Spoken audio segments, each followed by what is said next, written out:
What's up, guys? Tom here from PhilAndTomPlus.com, and welcome to episode number 5 of the Phil and Tom podcast. What are you laughing at? Number 6? No, I think it's number 5. And today I've got here Dad. Say hello. Phil, And how are you going? Beautiful. I got Mum, Evening. which is Janine, if you haven't learned that yet. And this is the 6th episode or 5th episode of the podcast. We're doing it on a Thursday night. It's about 7 o'clock. We've just had dinner, and today we're going to be talking about something very interesting, hopefully. But Dad's coming up with Phil is coming up with subjects that we don't know. And I asked Tom, do you know what we're going to talk about? And he goes, no. I don't think about Of course, you got to Being as appreciate. prepared as he is. You got to appreciate that we're at different ages. He's 23, I'm 54, so we're at different ends of the spectrum. So we have different experiences. What I'd like to talk about is the concept of wealth. I guess I'd like to talk about the concept of wealth because this week in my life, I've had, I don't know, a guy 20 years younger approach me about his U-Butte network marketing idea.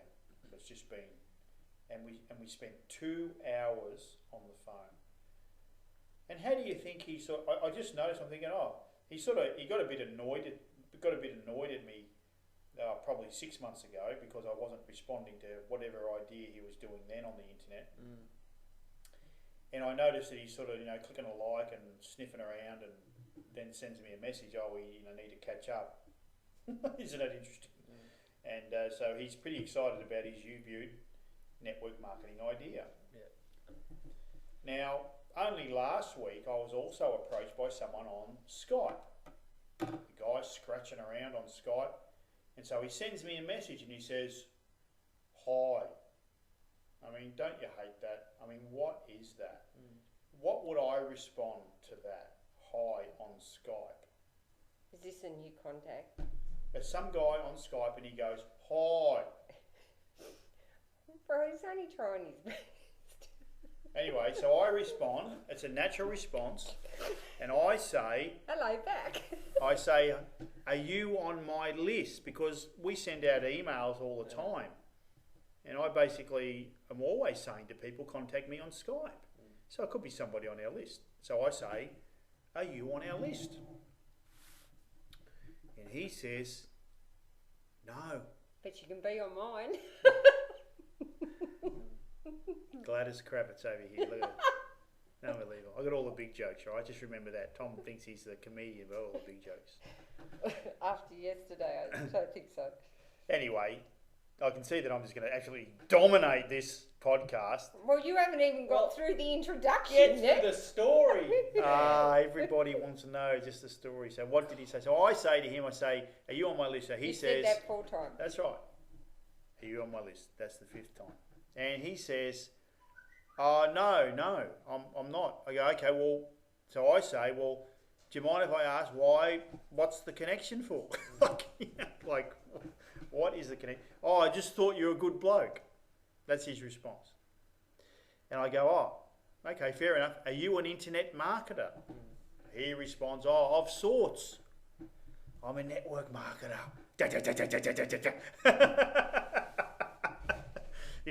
I'm thinking, Go away. no. I go, "Fair enough." So then quickly he says, "Can we talk?" Now he's in America and I'm in Australia. That particular morning I started work at about 5, basically. And Oh, I know who you're talking about now. Yes, anyway, I forget. I can't even remember his name, but we hook up on Skype, and I got you. I come and woke you up and asked me to. And this is an interesting thing. I couldn't communicate to the guy on Skype because I'm such a well, I can't say that word because that's political. I can't say that word. Challenge. Because How about I'm very challenge? challenged. Yeah. Anyway, so I get Tom and he comes in. He goes, "You got to turn the mic up, Dad. Got to turn mic up, volume. Go." That's why he couldn't hear the guy, because he didn't have the volume up. Woke me up. 7 o'clock. Oh. Hey, Anyway, so what I noticed... Just digressing. Yeah. Skype is really good. Yeah, I love Because it. I just got on Yeah. yesterday. If you know how to turn a knob. Yeah. But I did this without you yesterday. I got onto Skype yesterday, researched my number through Google, got my number, punched in my little number to Skype, into Skype, and they said, well, you haven't got any credit, which I knew, so I bought my credit. Stop banging on the desk. Oh, okay. Sorry. Bought my credit and got onto my help desk people that I've been trying to get onto in Texas. And my problem is now solved. So what with you're a saying, little bit of so Skype. the moral of the story is Skype is a very useful no. tool. The moral of the story is you don't have to ask me for anything. No, It's no, no, clearly no. That's you can figure it out no, yourself. That's not quite That is, true. I think that's true. Not quite true. Not quite Anyway, true. Dad, Yes, go on. back to your Well, story. so basically this guy gets on and he starts telling me, and I couldn't believe the dialogue, if you like, and it's, I don't know, maybe it's network marketing spruiking. I'll call it network marketing spruiking. It's all about the company and we're a most successful company and the company's doing this and the company's doing that. Now, the thing is that's needles on a blackboard to me. Nails on a Yeah, blackboard. that's what I said. Needles. Nails. Just testing. Janine picked that up. Nails on a blackboard to me because I'm thinking, where are the questions? You can't bang on the desk. Can't bang on the desk. Sorry about that. Sorry about your ears. Can't bang on the desk. I'm going, where are the questions? Where's the inquiring mind? Yeah. Where's the interest in who am I and what am I What, doing? what is that? I can't even remember it. The thing, but you've got to ask 10. You ask 10 questions first before you. There's Janine coming out with some knowledge that she's developed. You ask 10 questions first to build a relationship. So you're saying he didn't ask anything about you. He just started going on about the company. Wow, Phil, you all come back now, you're here, and the company's is done that? this and done that. He's American, remember? I'm doing an American accent. Sorry if you're an American, don't be offended by my accent. Everybody's going to be offended by that. That's not But American. he was Irish, he'd be talking like an Irish person, he'd be talking like that, That's an American. That's Well, exactly as I get my accents, as I tune in on the Oh right right, vibration. okay. If I was doing my Go, American. Scottish, if I was talking Scottish, if I was talking a Scottish accent, he'd be talking like this and he wouldn't be asking me any bloody questions. Oh God. That's just. That's really Okay, bad. so what happened was we had a little conversation and he said that he was going to send me through some stuff, so which I'm just not interested in. I never said send me the stuff. Anyway, I did network marketing. I did it for 10 years. I showed over 1,000 plans. I made over 5,000 phone calls. The things that I asked people when I sat down with them, you got to remember after booking an appointment, and there's a thing called posture. And really, that particular guy had no posture. I feel like saying to a person, look, I've got an idea. And an idea is only as good as what you want to get out of it. Where are you at with your world and what do you want to do? Now, that's not an easy question to ask someone. What are they going to say? They could bounce you here to there, get to the point. So, look, then I would hold my line. I say, well, look, what could I show you that's going to motivate you to put some time into something? Now, there's an interesting question. Time. You have to put time into something.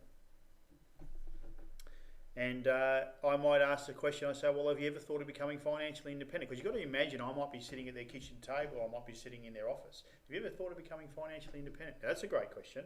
How much guts does it take to ask someone that? You've got to remember, I'm back in my early 30s. I think it takes a lot of guts. It takes a bit of guts. Yeah, it takes a bit of guts. So I'd say, have you ever thought of becoming financially independent? Bang. So that opens up the conversation. Can you see how I've got an inquiring mind? I need to find out how this guy processes and thinks before I can go anywhere, because I might not have anything to show him. So that's the first thing I observed of this guy in America. Now, just recently, yesterday or the day before, I forget, some other guy rings me up. That was the guy scraping around on Facebook and stuff like that. And because I've known him in the past, I take his call, basically. 2 hours it goes for. And a couple of the messages I gave that guy, I said, look, well done on being involved in an MLM, and it's the latest U-Butte thing, and, it's ground floor. Said, but you know what? from this point on, you have to understand that you talk too much. You talk and talk and talk. Like I'm doing now. Yeah. Well, you're not now. You're telling stories. Yeah, telling a story. And basically I said you need to ask some questions. You have to have an inquiring mind about the other person, because all you're doing is barking this crap down to me, and I'm quite frankly not interested. I'm just not interested. Why? Well, have a think about where my brain's at. And he didn't even know this. It is a fact that I made $1 million in direct sales from 2003 to 2011. I took that money and I put it into property, and over that time have made another $1 million like that. Now, does that mean I've got a lot of money? No. It just means that I did something and I made decisions. Does that make sense? The point is that I've done things and I've made decisions. So if he had been able to ask some well-placed questions, maybe I might have even got a bit interested. I don't know. But that's an interesting thing with these network marketers. And I said, look, the only thing that could possibly interest me is that you need to show me how you market whatever you're talking about, whatever you're so excited about. Because you've got to try to, I didn't want to, I wanted to give something back to him. How do you market it online? Because in my opinion, from what I've seen, MLM there's dinosaur methods. There's dinosaur methods. You like you can't advertise, for example. Sorry? A lot of them say you can't advertise. Sure. There's these old age methods. And so that's what was left. So I had a bit of a crack at him and I said, look, and in the end, I said to him, I said, look, you're doing your U-Beauty MLM, but who owns the leads? Who owns the leads? Is it the company or do you own the leads? Now that leads on to the point about branding. That if you don't have your own brand and you don't own the leads, you don't own anything. You might have a purple patch, you might have a bit of a good run, but you've got to be able to think 10 years out and beyond. Can you imagine how hard that is for the average person? 10 years out and beyond. Where is the vision? What are you going to be doing 10 years from now? I find that easy. That's been a strength. I find it easy. In fact, if it works a reverse way and it's short term, what do you think that does to me? Bores you. It bores me. It's just boring. So that leads me to another conversation. How far have we got, Tom? We've got plenty of time. Okay. So today I get a call from it was a person that we've done some business with. And they were basically saying, we'd like to review your property portfolio. Bit of a review, bit like that. And what that means is over the years we bought some properties. And so I said, so what would I say? They said, okay, great, because I've got some questions I need to ask, basically. Long story short, in the end, and have a look at what Mike Dillard was talking about last week. For the people that don't know, he was talking about the illusions of, the internet and how you set your goals.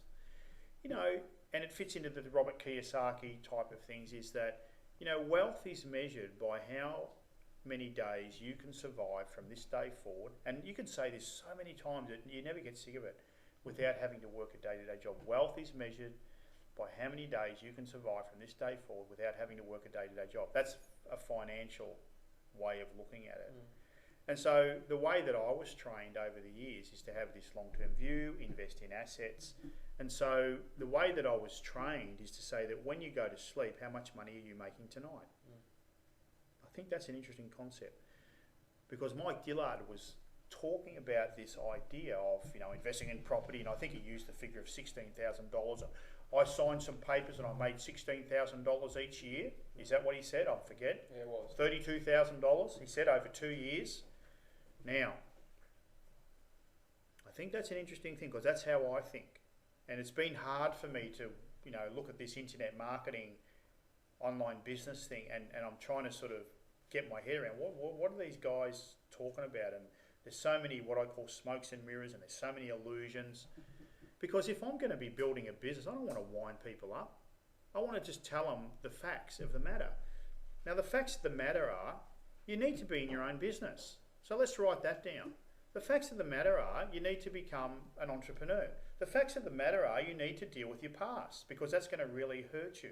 You might not be able to move past that. The facts of the matter are, it's going to take a little bit of time. The facts of the matter are, you're going to have to be able to put some money in. See how I get a bit wound up about this sort of stuff, and that makes sense to me, because over the years, if I had to tell you all the money that I've lost, when I say I, Janine and myself have lost, our first loss, we're in our 20s. I'm 27, she's 25 or 24. This is going back 30 years. There's a $25,000 loss. That's the equivalent of a $100,000 loss today. How did we deal with it? How did we mentally work through it?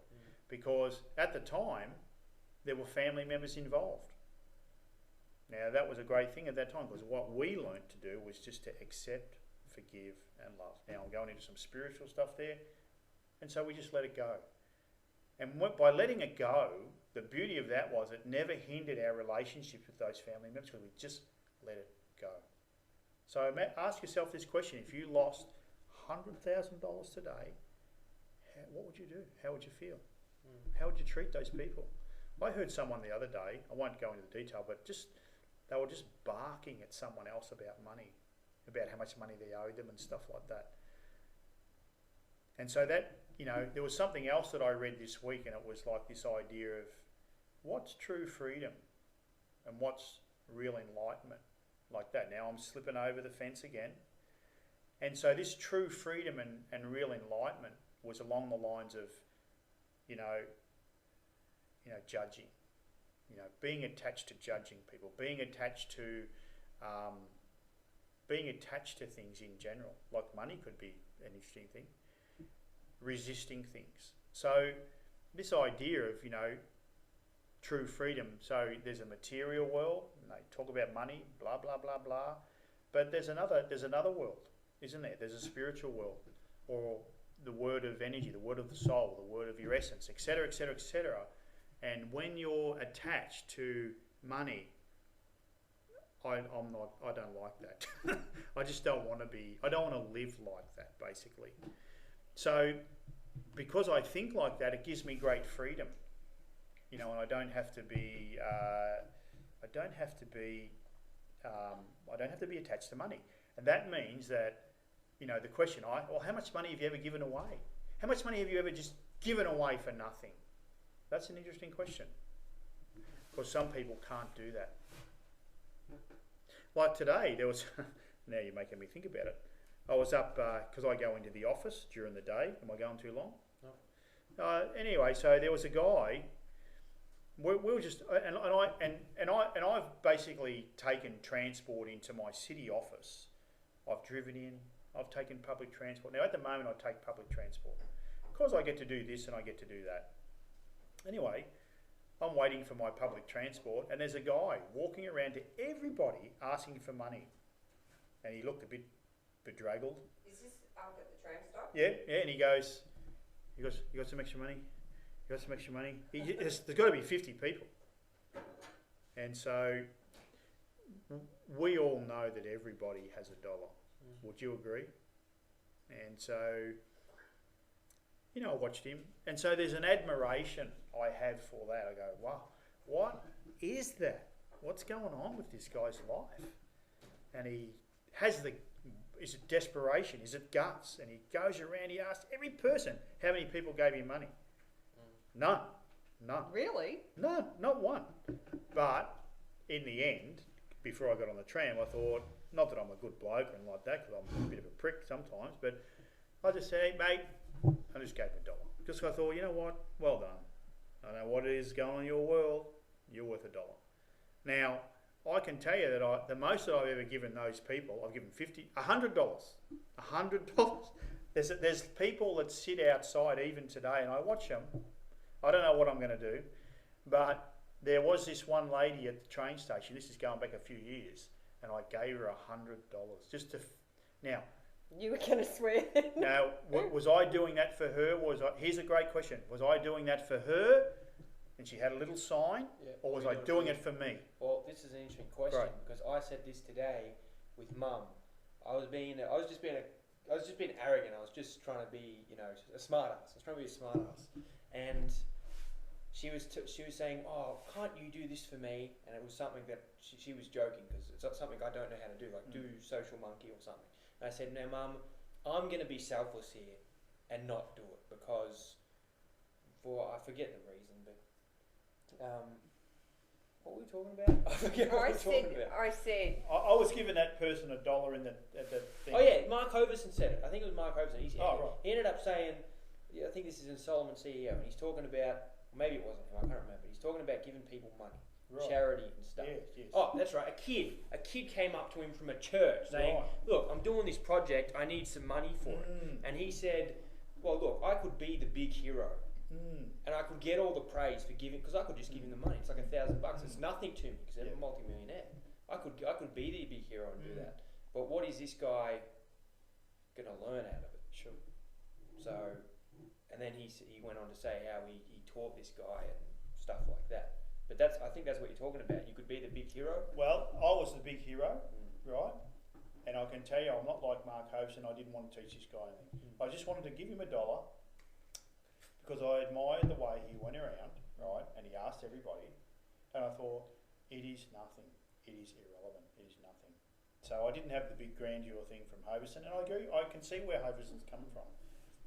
I think that's relevant, and I think it had some, I think I'm a bit like you though. Or maybe maybe it's completely different, because every time somebody's probably come up to me with money, well, not every time, but a lot of the time I'll give them some money simply because I'm just like, I don't want to be stuck talking to them, if that sounds funny. I'm just, here's the money, go away, please leave me alone. Because this is when I was going to Countrywide Media, I was walking from the tram to Countrywide Media, they'd come up and they asked for money, I'd say, here's a couple of bucks, and I wouldn't stop, they'd be walking with me, and I'd be, okay, I'm gone. That's. So you were giving it away for yourself. Yeah, not for any. It sounds heartless, but it's just like altruistic reasons here. I got somewhere to be here. Yeah, that's right. And they're going, sucker! But I don't. I mean, who knows how. So I like the idea of the energies of the universe, and you've got to be able to give money away, and you attract, and I mean. Well, let me tell you something. It's a good point but it can go the other way. Yeah.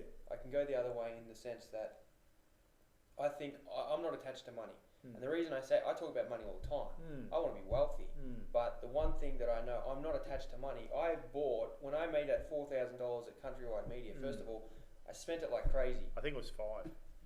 Whatever. I spent it like crazy, but I spent it not just on myself. I bought an Xbox for Jacob simply because I wanted to play a game. Really? That's like $300, $400. I'm just like, because he's Xbox owner. I'm like, okay, let's go get an Xbox. Let's go get it now, because I wanted to play a game that night. Okay, that's nice. So, but that's the thing. It can go the other way. See, I'm not attached to money, but then I know some people, I'm not going to mention who, will say, "Oh, you don't know," and it might be true. You don't know the value of $1 and all that kind of. I guess that can come into it as well. It's an interesting concept, but the way that I mean, each to their own. Who's right, who's wrong. I just don't want to get into that, but I just think it's relevant that I just made a comment before. What our little Coco. It's our dog crying. Our dog crying. Missy. That that this idea of true freedom and enlightened living, is the idea of, and that's very difficult for people who are in there. If you had told me that when I'm in my early 20s, I would have gone, Well, you constantly say this, and I always notice it. You constantly say, I don't even get the words right, but I don't know if I've done the right thing by you kids, leading you down the entrepreneurial path and this sort of thing. Now you're making this point now. That's true, yeah. Now you're making this point now about enlightenment and crap like that. And because you have gone down that path, I, from my personal opinion, I have no doubt about you leading me down this path, because I think about this. First of all, the financial freedom I think of.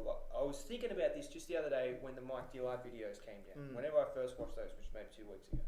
And first of all, I think about, okay, what is true freedom? Because when I write down a vision of what I wanted my life to be, I'd write it down, and I always have something that had to do in that vision, like for a job or work. And the truth is, I don't know what I want to do. One time I wrote I wanted to be a speaker. I don't want to be a speaker. I just did that because I thought I had to come up with something. Yeah. The truth is, I want time freedom and I want money freedom. That's one freedom. That's the first freedom. Because I was thinking of this idea of what is real freedom. The other thing I was thinking was health freedom. But the one thing that I was, and this is going to your point, if you led us down the right path, was Louise's Hay book. I found it this year, and it's about healing your life, and really it's about your self-image and stuff like this, and loving yourself. So you have financial freedom and time freedom, which is great. It's a peachy life, right? But then if you hate yourself, you're screwed. So I'm thinking my idea at this moment, from my knowledge of true freedom, is first of all financial freedom and time freedom. I think that's great. And then the other one is loving yourself. And I say this because if you love yourself, from what I've read so far, is that if nobody can ever have control over you because you don't care what they say, and not in a rebel kind of way. Just it's more of it's a respectful kind of way, saying I love who I am and that sort of stuff. I don't know if I'm making a point here. Yeah, that's a good point. That's a good point, and it should hold you in good stead long term, because whatever it is about me, I'm a selfish person. I don't know whether that's good or bad, but it's born out of the idea that, and this is from an early age. Would you agree with that, Janine? I'll just wait till you finish your point. Selfish person in the sense that I have to be strong for myself. I have to be strong. Now, you've got to understand that I'm strong for myself at the start, and then I get a family. I have to be strong for my family. But if I can't be strong for myself, it might be hard to be strong for my family. So, I sort of carry that around today, because once you have kids, I think you do have a responsibility. Now, everybody might think differently about that, but I think, well, I just want to do the best I can. I want to put my best foot forward. I want to just see where we can go.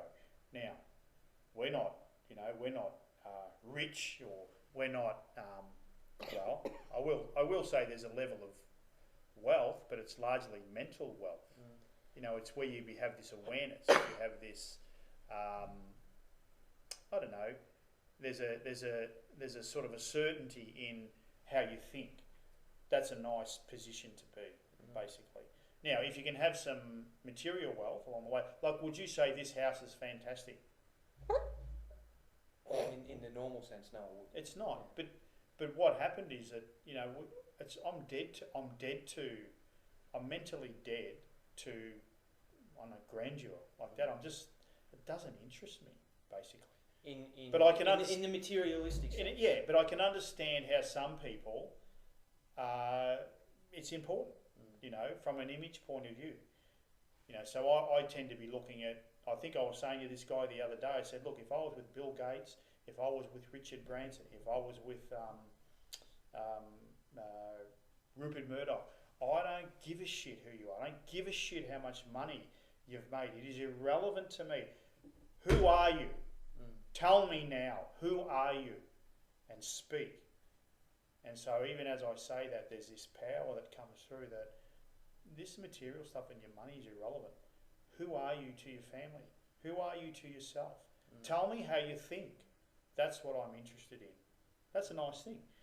So, because there are people that don't have any money, and they could be more impressive to me. Now, I gave a guy $1 tonight because I said, okay, clap, clap, clap, well done. He goes around, he asks 50 people for some money. He didn't get it. I thought I'll give him, and I was doing it for myself, not him. But he would have been pretty happy, indirectly. He said, oh, thanks. So, because it's nothing to me, but I don't know. Is he going to spend it on drugs? I don't know. Who knows? Don't really know. It was really just an exercise at the moment. How are we going with time? We can wrap it up there. So if you enjoyed the podcast tonight, tell us in the comment section below. And that's it, really. Do you have anything to say, Mum? No. All have a good evening. Sorry for dominating the conversation, and don't forget, the richest country in the world Oh. is